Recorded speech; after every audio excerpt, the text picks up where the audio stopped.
السلام علیکم ورحمۃ اللہ وبرکاتہ بسم اللہ والحمد للہ والصلاة والسلام علی رسول اللہ اما بعد رب اشرح لی صدری ویسر لی امری واحلل عقدۃ من لسانی یفقہوا قولی رب زدنی علما۔ سنن ابی داود حدیث نمبر 83 آج ہم پڑھیں گے انشاءاللہ۔ اس پر امام ابو داود رحمہ اللہ نے باب قائم کیا ہے، باب الوضوء بماء البحر، سمندر کے پانی سے وضو کرنے کا بیان۔ سمندر کا پانی ہو، ندی نالے کا پانی ہو، نہر کا پانی ہو، چشموں کا پانی ہو، بارش کا پانی ہو، کوئی بھی پانی ہے وہ پاک ہے تو اسے وضو کریں گے، کوئی حرج نہیں ہے۔ شرط پاکی ہے، ناپاک پانی کوئی بھی ہو اسے وضو ہم نہیں کر سکتے، تو سمندر کے پانی کے ساتھ وضو کرنا بالکل جائز ہے۔ اس کی دلیل حدیث نمبر 83 لائے ہیں، قال حدثنا عبداللہ بن مسلمہ عن مالک عن صفوان بن سلیم عن سعید بن سلمہ من آل بن الازرق ان المغیرة بن ابی بردہ وهو من بني عبد الدار اخبرہ انہ سمع ابا ہریرہ رضی اللہ تعالیٰ عنہ، انہوں نے سیدنا فقیہ الامت المسلمہ، اللہ اکبر، من فقہاء صحابہ سیدنا ابو ہریرہ رضی اللہ تعالیٰ عنہ فرماتے ہیں، سأل رجل النبی صلی اللہ علیہ وسلم، ایک آدمی نے رسول اللہ صلی اللہ علیہ وسلم سے سوال کیا، فقال، اس نے کہا، یا رسول اللہ، اے اللہ کے نبی صلی اللہ علیہ وسلم، انا نرکب البحر، بے شک ہم سمندری سفر کرتے ہیں، سمندر میں سفر کرتے ہیں کشتی وغیرہ پہ بیٹھ کے، وَنَحْمِلُ، اور ہم لیتے ہیں، معنا اپنے ساتھ، القلیل من الماء، تھوڑا سا پانی۔ جب ہم سفر کرتے ہیں سمندر میں کشتی وغیرہ پر تو اپنے ساتھ تھوڑا سا پانی لیتے ہیں، تو سفر میں پانی تھوڑا ہی بندہ لیتا ہے، زیادہ تو لے سکتا ہی نہیں، وہ پانی ہوتا ہے پینے وغیرہ کے لیے جو ہم ساتھ لیتے ہیں۔ فَإِن تَوَضَّأْنَا بِهِ عَطِشْنَا، اگر ہم اس پانی سے وضو کریں گے ہم پیاسے رہ جائیں گے۔ وضو سے پانی سے وضو کر لیا تو پانی تو وہاں لگ جائے گا، ہم پھر پئیں گے کہاں سے؟ پانی ختم ہو جائے گا تو پھر پیاسے رہیں گے، ہم پیاس نہیں مٹے گی۔ أَفَنَتَوَضَّأُ بِمَاءِ الْبَحْرِ، کیا ہم سمندر کے پانی سے وضو کر سکتے ہیں؟ یہ سوال تھا، سمندری پانی سے کیا ہم وضو کر سکتے ہیں؟ فقال رسول اللہ صلی اللہ علیہ وسلم، تو رسول اللہ صلی اللہ علیہ وسلم نے فرمایا، وَالطَّهُورُ مَاؤُهُ، وہ پانی پاک ہے اور پاک کرنے والا ہے۔ لفظ طہور کا یہ معنی ہے، وہ پانی پاک ہے اور پاک کرنے والا ہے۔ الحل میتۃ، اس کا مردار حلال ہے۔ پہلی دو باتیں ہیں، پہلی بات سمندر کا پانی پاک ہے اور پاک کرنے والا ہے، خواہ وہ کڑوا ہو، بس اوقات کڑوا پانی ہوتا ہے، تو پانی کا کڑوا ہونا یہ کوئی مسئلہ نہیں ہے کہ وہ ناپاک ہو جائے گا یا کوئی ناپسندیدہ ہے، ایسی بات نہیں ہے۔ پانی کا کڑوا ہی ہو وہ پاک ہوتا ہے جب تک اس میں ناپاکی کی کوئی چیز ہمیں نظر نہ آئے، وہ پاک ہے، کوئی حرج نہیں ہے۔ اور ہر پانی پاک ہے الا یہ کہ ناپاکی کی دلیل مل جائے، رنگ بو ذائقہ میں سے کوئی تبدیل ہو جائے گندگی کی وجہ سے۔ بسا اوقات نہروں کا، دریاؤں کا پانی مٹی کی وجہ سے، ریت کی وجہ سے گدلا ہوتا ہے، تو پانی کا گدلا ہونا یہ کوئی مسئلہ نہیں ہے، اس سے وضو کر سکتے ہیں۔ نہر کے پانی سے کچھ پانی لے کر بہہ رکھیں الگ برتن میں تو آپ دیکھیں گے تھوڑی دیر تک وہ پانی بالکل صاف شفاف ہو جاتا ہے، مٹی ریت وغیرہ نیچے بیٹھ جاتی ہے، میل کچیل، اور باقی اوپر پانی ہوتا ہے۔ بہرحال دوسرا مسئلہ الحل میتۃ، سمندر کا مردار حلال ہے، مچھلی مراد مچھلی، مچھلی کی ماشاء اللہ کئی قسمیں ہیں، مچھلی کی بہت قسمیں ہیں۔ شاید مدینہ یونیورسٹی نے مسجد نبوی کے اوپر ماشاء اللہ بہت بڑی لائبریری ہے، وہاں مچھلی کی اقسام پر میں نے پوری کتاب دیکھی، اللہ اکبر۔ اسی طرح کھجور کی بڑی قسمیں ہیں، اس پر پوری کتاب دیکھی۔ پچھلے سال دوست سیدنا ابو ہریرہ رضی اللہ عنہ کے شہر میں بستی میں کچھ عرصہ مجھے ٹھہرنے کا موقع ملا۔ الجابور بستی تھی دوست میں ابہا کی طرف، تو دوست وہاں کے لائبریری میں مجھے ایک درختوں پر کتاب ملی، ماشاءاللہ بڑی ضخیم کتاب، درختوں کی جڑی بوٹیوں کی اقسام پر کتاب، سبحان اللہ۔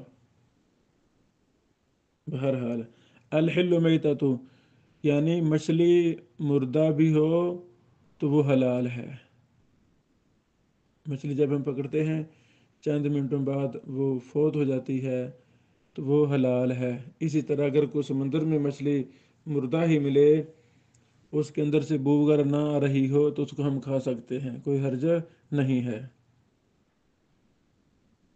اللہ اکبر۔ یہ حدیث صحیح ہے، اس کے سارے راوی ثقہ ہیں اور صحیح بخاری مسلم کے راوی ہیں، سوائے سعید بن سلمہ کے اور ان کے شیخ مغیرہ بن ابی بردہ کے۔ یعنی اس سند میں جتنے بھی راوی ہیں وہ سارے بخاری مسلم کے راوی ہیں، الحمدللہ، سوائے دو راویوں کے، سعید بن سلمہ اور سعید بن سلمہ کے استاذ مغیرہ بن ابی بردہ، یہ دو راوی بخاری مسلم کے نہیں ہیں، اللہ اکبر۔ صحیح بخاری مسلم کی الگ ہی شان ہے، اس شان اور مقام میں ایک یہ بھی بات ہے کہ جو راوی صحیح بخاری اور صحیح مسلم کے ہیں وہ الحمدللہ وہ اعلیٰ درجے کے راوی ہیں۔ یہ اصطلاح بن گئی کہ اس کے راوی رجال بخاری ہیں، اس کے راوی رجال مسلم ہیں، اس حدیث کے راوی رجال الشیخین ہیں، ماشاء اللہ۔ یہ دونوں راوی بھی ثقہ ہیں، سعید بن سلمہ اور اس کے استاد مغیرہ بن ابی بردہ، یہ دونوں ثقہ ہیں۔ ان دونوں کو امام نسائی نے ثقہ کہا ہے اور امام ابن حبان نے بھی ثقہ کہا ہے، بلکہ امام اجری رحمہ اللہ نے امام ابو داود کا قول نقل کیا ہے مغیرہ بن ابی بردہ کے بارے میں، یہ معروف ہیں۔ کچھ راوی پہلے گزر چکے ہیں، کچھ پہلی دفعہ آئے ہیں۔ پہلے راوی ہیں صفوان بن سلیم، سلیم نہیں پڑھنا، سلیم، صفوان بن سلیم المدنی ابو عبداللہ، ابو الحارث الزہری بھی ان کو کہہ دیتے ہیں، ان کی کنیت ہے، دو کنیتیں ہیں، ابو عبداللہ، بعد نے کہا ابو الحارث الزہری، اللہ اکبر۔ صفوان کے باپ سلیم، یہ حمید بن عبد الرحمن بن عوف کی آزاد کردہ غلام ہیں، اللہ اکبر۔ ان کو صفوان بن سلیم المدنی کو امام احمد بن حنبل، امام مجلی، امام ابو حاتم رازی، امام نسائی رحمہم اللہ اجمعین نے ان کو ثقہ کہا ہے، الحمدللہ۔ آپ مدینہ منورہ میں فوت ہوئے 132 ہجری میں، تہذیب الکمال جلد 13 صفحہ 2882 میں مفصل حالات ہیں۔ اگلے راوی ہیں سعید بن سلمہ المخزومی، آل بنی ازرق سے ہیں، امام نسائی رحمہ اللہ نے کہا ثقہ، امام ابن حبان نے ان کو ثقات میں ذکر کیا ہے۔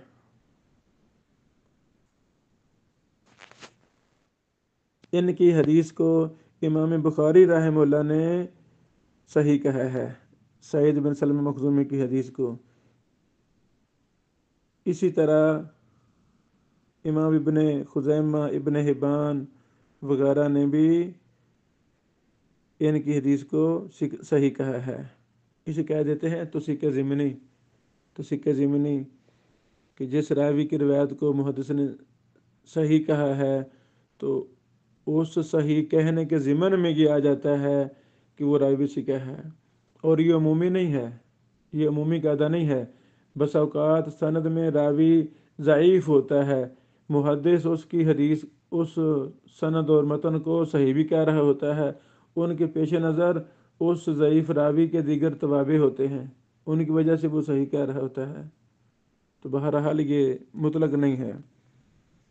اگلے راوی ہیں مغیرہ بن ابی بردہ، مغیرہ بن عبداللہ بن ابی بردہ بھی کہا گیا ہے، بنی عبدالدار سے تھے، حجازی ہیں۔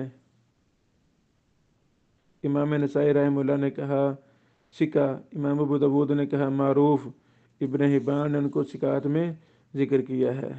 الحمدللہ۔ اب آتے ہیں اس حدیث کے معنی مفہوم کی طرف، وہ ہم نے بیان کر ہی دیا ہے۔ اللہ اکبر۔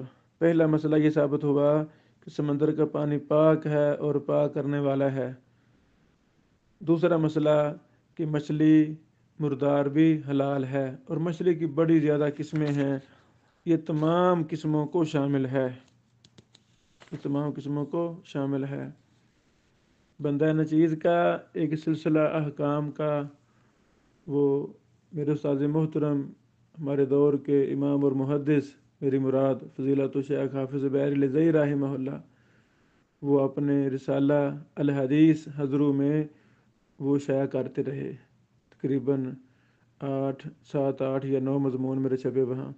اس میں ایک مسئلہ تھا یعنی پانی کے احکام، پانی پر بھی میں نے رسالہ لکھا وہاں چھپا، اور بھی مسائل، یعنی اس طرح منفرد میری خواہش تھی ایک ایک چیز پر، بالوں پر، چہرے پر، رات پر، پاؤں پر، اس طرح منفرد میری خواہش تھی ان پر میں دراصل کروں۔ تو جب پانی کے مسئلے پر میں نے لکھا تو اس میں یہ وضاحت میں نے کوئی تفصیل سے کی ہے کہ سمندری مچھلی اور یہ تمام قسموں کو شامل ہے۔ اس پر امام ابن خزیمہ، ابن حبان وغیرہ کی تبویب بھی میں نے وہاں نقل کی تھی۔ مجھے یاد ہے کہ ان محدثین اور دیگر محدثین نے اس سے تمام قسموں کی مچھلی مراد لی ہے۔ اللہ اکبر۔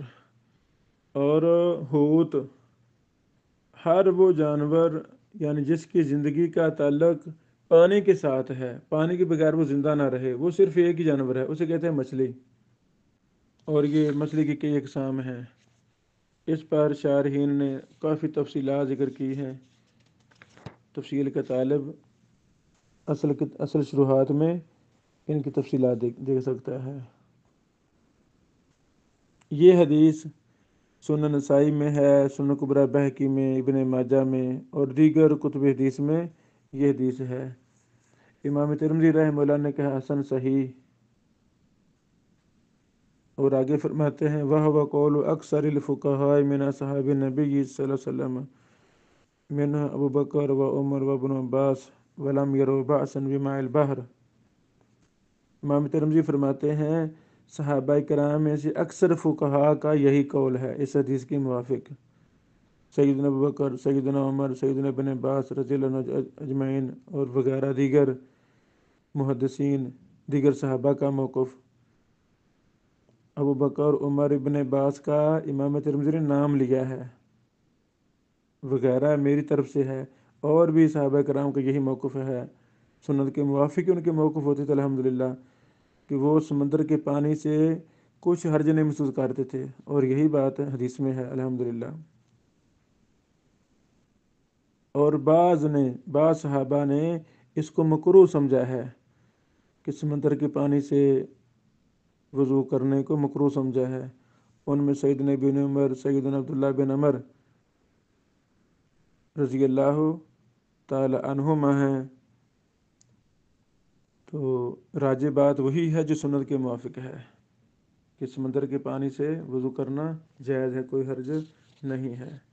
سمندر یہ بھی ایک علم ہے، علم بحریات، یہ باقاعدہ ایک علم ہے، فن ہے۔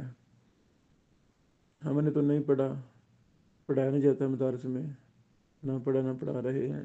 ہاں ویسے شوق ہو اس پر، اہل عرب نے کافی کام کیا ہے، کافی کتابیں بھی اس پر ہیں، سمندروں کے باقاعدہ نقشے ہیں، یعنی پوری پوری تفصیلات ہیں۔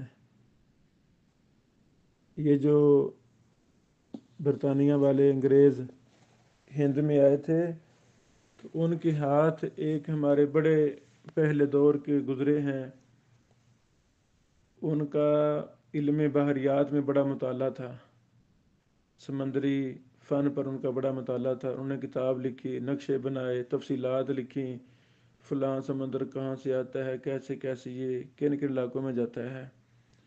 تو وہ میں ایک جگہ پڑھ رہا تھا، یہ جو انگریز ہیں ہندوستان میں، وہ اسی کتاب کو پڑھ کر نقشے سمجھے، انہوں نے یہ فن سمجھا کہ ہم کیسے ہند جا سکتے ہیں، وہ تجارت کے بہانے ادھر پھر آئے، اس کتاب کی مدد سے آئے۔ تو ہمیں ان چیزوں کو بھی بطور شوق، بطور ذائقہ پڑھنا چاہیے، یہ باقاعدہ علم ہے، فن ہے۔ اور مچھلی کی بڑی قسمیں ہیں، نیٹ پر بھی دیکھیں گے تو عجیب و غریب قسمیں ہیں۔ اللہ اکبر، بارک اللہ فیکم۔